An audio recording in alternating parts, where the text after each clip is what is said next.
Ladies and gentlemen, Nick Fren here, editor of Real Estate Today, and we are very fortunate enough to have Adam Pearce from Harcourts Newcastle. Adam, thank you so much for sitting down with us today. Thanks, Nick. Thanks for having me on. It's a pleasure. And No looking worries. No forward worries at all. Mate, couple of things. I'm really excited to have you on the podcast actually because you are a former goalkeeper for the Central Coast Mariners.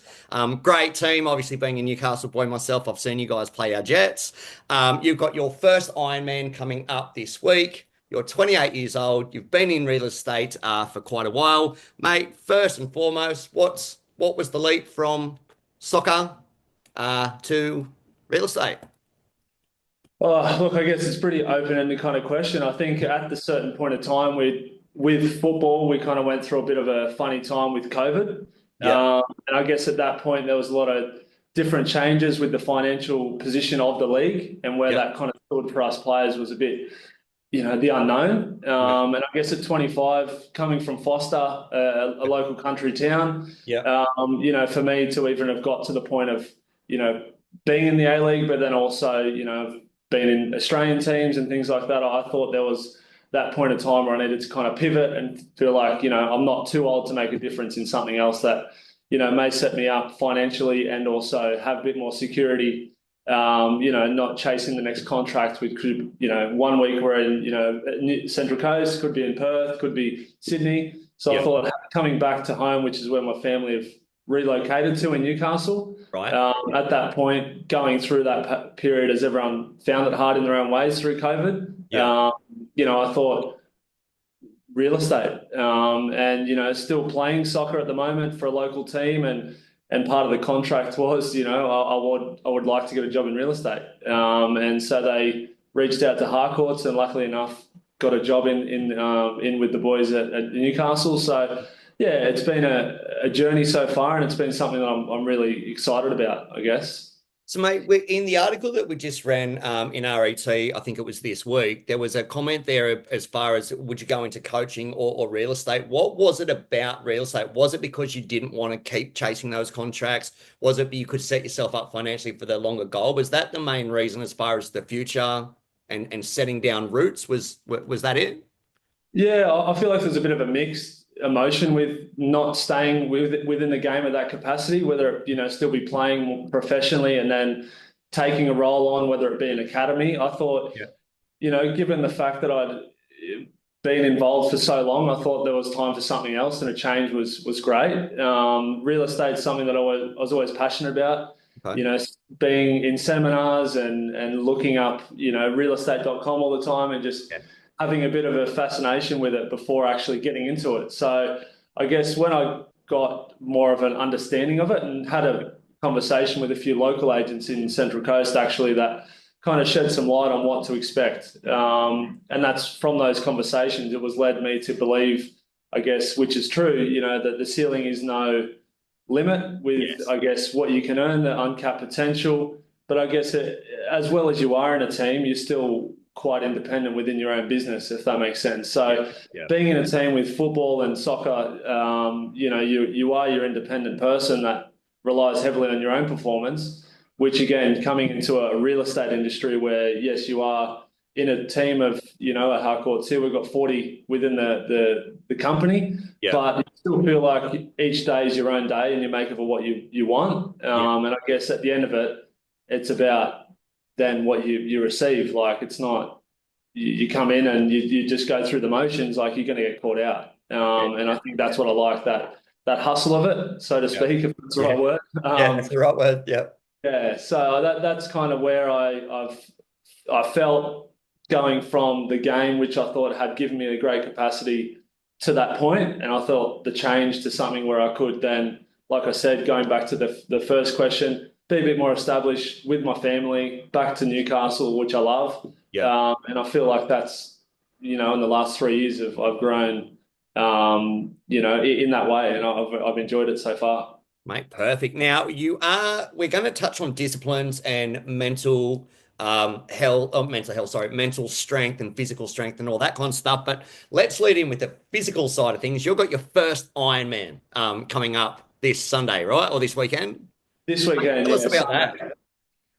Mate, yeah, a bit of a story, and it's my parents owned a motel in Foster Okay.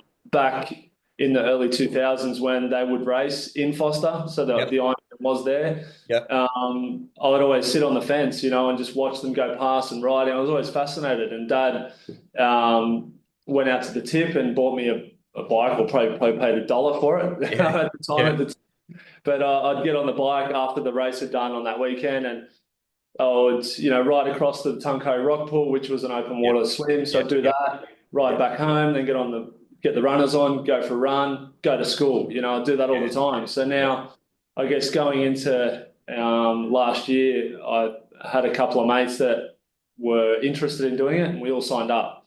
Okay. And it kind of felt like at that point in time where I don't like to be comfortable. I Yep. think being comfortable is just it's a bit of a scary zone. Yeah. Yep. I agree. Whereas feeling uncomfortable and pushing the limits to the absolute max is where I like that feeling. Backs against the wall. Yep.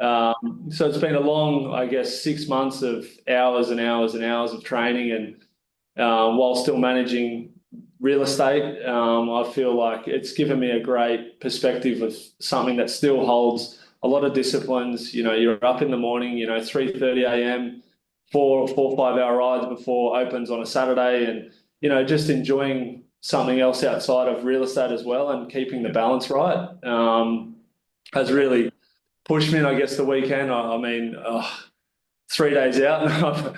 Look, I'm very mixed emotions. There's times where I think, this is all too much. It's come too quick. But then it's like, well, like everything, just there's a challenge ahead. You can either, shy away from it or just grab it with both hands and just go full steam ahead. And I'm looking forward to the excitement becoming the day, and running out for that swim and getting it started. Mate, it's not a question that we've discussed, so feel free to yeah, have a moment with this one. But how? Hang on, I've lost the question now. Okay, yeah, sorry, I'm back on track. Sorry. Get Um, back on. Mate, a lot of younger guys. Now, I've been in real estate for 20 years. There's a lot of TV shows out there that show the fun side of real estate and how easy it can almost be to get into real estate and be successful in real estate. There's a lot of grunt and groundwork that goes into building, whether it is your Ironman or your soccer or real estate. You've got to put the work in behind the scenes. Mate, can Yeah. you talk a little bit about just enjoying that experience? Because I think it does tie into the whole, if we look at an auction versus an Ironman, the auction, Ironman show day, right? That is, I've done all this work and here's the reward. Are you enjoying the journey of training for all this stuff? Yeah, like anything, you have your setbacks and you have your moments where it's hard, but I think in those moments you've got the choice. Like that's what it comes down to for me. I think where you've got the choice in all of things, people think that it's like, well, take that road, which might necessarily be the easy one, but in time you kind of get found out. Where I think where you grow and you learn and where you build yourself is where that part becomes uncomfortable. And I think that's where the Ironman's great for it, because it's between 15 to 22 hours a week of training, but then also come the game day, call it the auction or Yep. the Ironman, Yep. like the work's done and you can't fall back on the preparation. So I haven't done it. I think that's more important for me. And I think that goes along with business as well as it does anything in life. Having the opportunity by given programs in, say, Ironman, Yep. that I can do, and I, have been given for that week particularly, Yep. then it's my choice to do them. And if I think you take well, for me, it's the wrong choice by not doing it. Yep. Then come this time when the race is so close, if I hadn't, I would have fallen back to going, well, I'm probably not prepared. Whereas if I'm doing it, as Yep. hard as it is managing it, you come to the day and it's like, well, it's all in the bank. Like I'm here now. Yeah. So, Mate, what disciplines have you taken from your sporting background into real estate? Like, if for any agent listening to this that's of a similar age, you starting out or been in it for a couple of years, or just wanting to go to that next level, or just really get some discipline into their work, what tips, I suppose, can you give them that you're found that works for you from your sporting yeah, career into real estate? I think it's consistency and the preparation within the consistency that you work. I think coming in like for work every day, having a daily plan of what you're setting out to do, whether it is prospecting calls in the morning and appointments in the afternoon, Okay. people's days are always different and things change. Like real estate doesn't have a day where it's the same as the one that you just experienced. It's always changing. So I think having a plan, having outcomes that you can tick off through the day, and I think measuring yourself with, say for instance, if it's a 100 prospecting connects a day, like, well, if you're only doing 10, it's probably a bit of a bigger jump to try and get to that point, which again is unrealistic for me anyway, Yeah. which I hope all my boss isn't listening to this. But in terms of just setting parameters and things that you know are capable that you can do every day, because I think once you get into the point of something that becomes too overwhelming and you're not completing it, then the failure and the distance between the resistance to do it starts Yeah. to kick. So I think just measuring your outcomes and enjoying the day. But I think, yeah, the preparation is certainly what it is, and consistency to turn up. And I think for myself, what works well is, having a morning routine. Okay. For me, training is get up in the morning at 5 a.m. or could be earlier, Yeah. getting a bit of a session in, coming home, debriefing, relaxing, my partner, having a chat, having a laugh, Yeah. both having coffee, going to work, and then get into work and then start, the day from there. But I think planning and having a structure towards your outcomes that you're going to achieve in the day just sets you on a free kind of, I guess, daily routine that then creates, the opportunities. Yeah, mate. Look, I 100% agree. How you start your day. Look, I start my day probably about 3 o'clock most mornings. I would love Yeah, to say I'm out there having a run or going for a swim, but I am on Zooms to the States most of the time. But for me, what I do like is I'll probably be active from about 3 to 5 a.m. Most mornings. But then I've got a bit of a buffer of 3 hours between that 5 and 8, where I can smash your emails, smash your works, maybe go for a walk or something. But that is, I can get so much. If you look at that 3 hours a day, times yeah, by 5 days a week, there's 15 hours of time, stuff that I can do for myself. No interruptions, no hassles, no phone calls, no emails, no nothing. And that for me, that's my time. And mate, I love that. So for anyone wanting that little bit of a space, get up an hour or two earlier. And for yeah, me, it's changed my business. With that. Mate, you've obviously been playing in, if we go back to Central Coast Mariners, you're out on the field, you're the goalkeeper, the Newcastle Jets gets one in, scores a goal. I wouldn't say that's like a rejection or a defeat, but how do you overcome something like that? How do you overcome rejection? Or I wouldn't say failure, but a negative. How do you overcome it? Look, I find like failure and a rejection is almost like a bit of motivation. Yeah.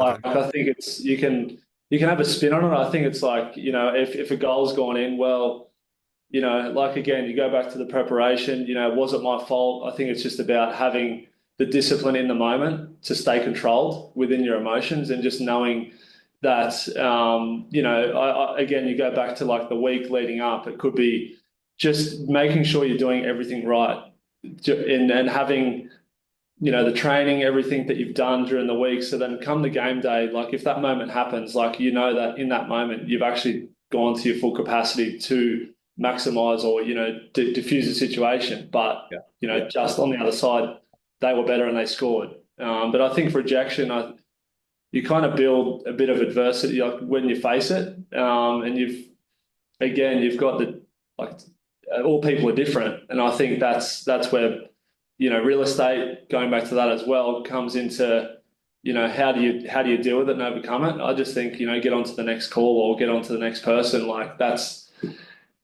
how I deal with it. Right. Do you find, because it's a team sport, right? So you've got to rely on the team and you've all got to be, I suppose, going for that same goal. Yeah. Like, do you, whether it's real estate, and probably coming back to real estate on this one, if you are struggling, let's say, and we've all had those days where you get on the phone and you're like, I've made 100 phone calls today and I've got nothing, or I've been prospecting all week, letterbox shopping all week, and it's just, I've got absolutely nothing. What the hell am I doing? Yeah. Do you lean on your team? Do you have, like, what's the structure there when you're kind of like, you know what, I'm in that space? How do you get yourself out of it? Do you rely on your team? Do you go and, okay, you know what? I'm not in the headspace today. I'm going for a run or going for a swim or something. Like if you find yourself in that moment, how do you click out of it?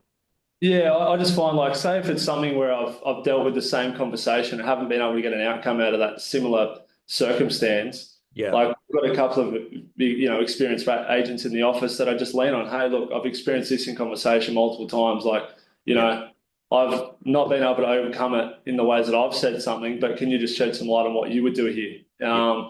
And fall on each other and lean on each other. And I think that's what creates a good culture. And here at Harcourts in Newcastle and I guess Lake Macquarie and Hunter Valley, like we're Yeah. all one and we've got group chats and we have phone calls and conversations, role plays with people Yeah. within the office. So we're always trying to get better. And I think that's where you can fall on your work colleagues and have those relationships where, Yeah. I think everyone has conversations. And if it is that certain moments where I'm facing something that I can't overcome, Yeah. then I just ask. And it's like you get it's like, oh, wow, yeah, I didn't think of that. It could be something so simple. And Yeah. you're not going to have the same conversation the same time again. But Yeah. when you do, you kind of feel like, well, I've got another pathway to then try and lead it down. Yeah. So it's great. And I feel like having a culture that I've, been in team sport, loved Yeah. coming into real estate and, not knowing anything about it, I couldn't have landed in such a good position with the support and culture that we have here at Harcourts. It's been amazing. Yeah, well, mate, like we spoke about off air, I know some of the guys up there. I know the area that you're working. I grew up in the area that you're working. So, mate, it is a very good culture, very good area. Mate, Adam, anything to finish off? Any last wise words that you would like to give to encourage or inspire any of the younger guys in the industry? Oh, that's a tough question. No, I feel like if you've got a goal or a vision or a dream or a passion of something, I think it's important to know that whatever your passion and goal is, it doesn't need to align with anyone else but yourself. So Yeah. just ensure that when you do feel like you've got a goal for something, you're going to have people along the way that tell you, hey, no, that's like way too big of a goal to try and achieve. But then also don't let that affect you. Just fall back on, all the things that you align with Yeah. and, you yourself stay in your own lane, do your own thing, turn up, get yourself in a position where, those goals do become and they become fruition, and they come forward. But yeah, Yeah. people's external thoughts and opinions of you, don't let that affect you in the way that you want to try and reach your target and goal. Because I think, that's what happens a lot of the time. So just go. Very well said. And that's probably the same kind of answer I would have given as well. Mate, thank you so much for sitting down with us today. I'm sure you've inspired a lot of people listening and viewing. And best of luck on Sunday or the weekend, sorry, with your Ironman.